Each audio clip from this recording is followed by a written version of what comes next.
ask you or tell you about is how feminism can actually lead women, especially, towards kufr in our times. And I call this the slippery slope.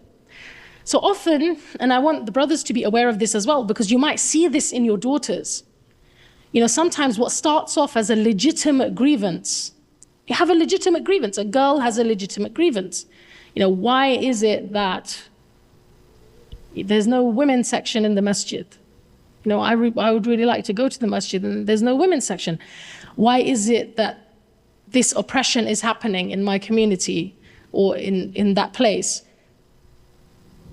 Now, if those legitimate grievances are not addressed properly and they're not addressed within the Islamic framework, this kind of escalates to questioning other Islamic norms under the influence of Western liberalism. So you're growing up in this Western society, you're looking at things through the Western lens, whether you like it or not, because it's like, you know, a fish in water, right? You don't even realize you've adopted Western liberal ideals as a young person.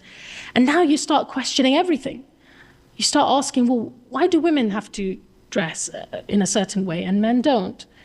Why are men allowed to do this and women are not? And you start looking at things from Western lens. And this starts causing doubts. And we see this all the time. And then at that stage, if it's not addressed, you find sisters accusing Islamic scholars of being an oppressive patriarchal system. Okay, oh, it's the way the men have interpreted Islam. It's the way that men interpreted the Quran. But of course, this is based on such a fundamental flaw, and that is, it's as if you're saying that your understanding of the Quran and Sunnah is superior to the understanding that the Sahaba, men and women, and the ijma', the consensus of the scholars was. It's as if you're saying the meaning of the Quran is not preserved. You're coming now, and this is what so-called Muslim feminists or Islamic feminists sometimes come with, you're coming with an interpretation that they never thought of. You know Islam better than them. And it's fundamentally as though you're saying that Allah is unjust, that women scholars did not have any contribution. You know, what about Aisha radiallahu anha? The scholars said she was responsible for a quarter of the Sharia in terms of her contribution. It's fundamentally sexist because you're saying that men are incapable of being fair to women. And then if you believe, you start adopting the idea of patriarchy. Okay, I don't like that word because it actually means oppression, an oppressive system of male dominance. That's what it actually means. Then sisters might start questioning the Prophet sallallahu alaihi wasallam. You know, they might start questioning the prophets because our prophets were all men, right? So are you saying that the Prophet sallallahu alaihi wasallam was part of some kind of oppressive patriarchy? And then this leads to the slippery slope of calling for the Quran to be reinterpreted to fit with modern liberal norms, right? It's quite funny how the Islamic feminists, so-called, everything they want the Quran to be interpreted as fits perfectly with what the West wants, right? With what Western ideology and Western society preaches. And then sadly, it can lead to kufr, because then a person can start questioning Allah as unjust and to reject Allah. And sadly, as part of the Sapiens Institute, where I was helping with being a mentor, we have people phoning up, you know, with these sorts of doubts. And this is the exact slippery slope that they've gone down.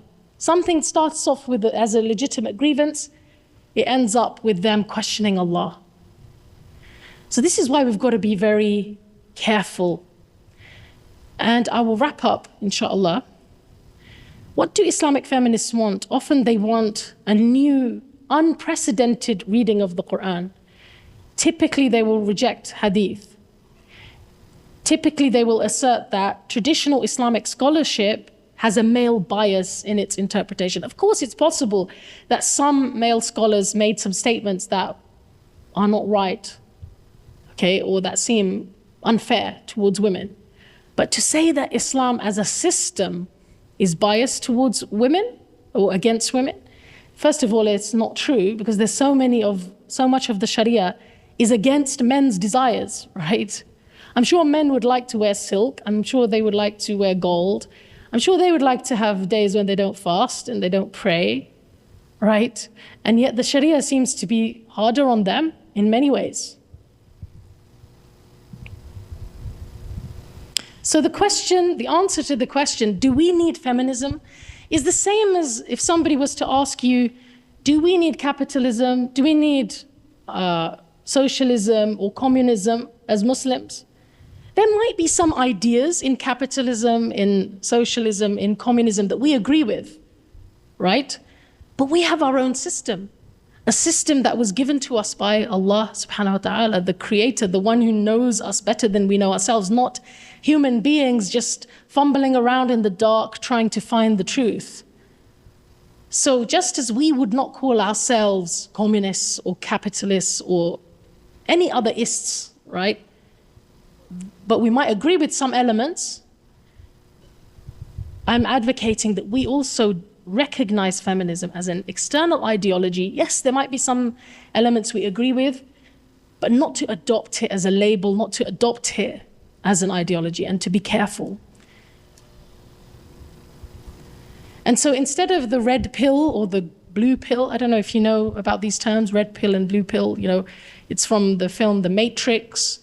So the main character, he gets to choose to have a red pill or a blue pill. And the red pill represents the truth, right? So if you take the red pill, you'll become aware of the reality of the world. You take the blue pill, you'll be deluded and within the matrix, as they say. So we would advocate, no, take the green pill. Use the Islamic framework to bring about change and justice.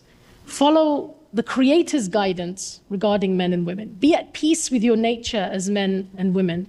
Be virtuous, because we know that it's a framework that works. And inshallah, with that, I will leave you. Subhanakallahumma wa bihamdik. Ashhadu an la ilaha illa anta astaghfiruka wa atubu.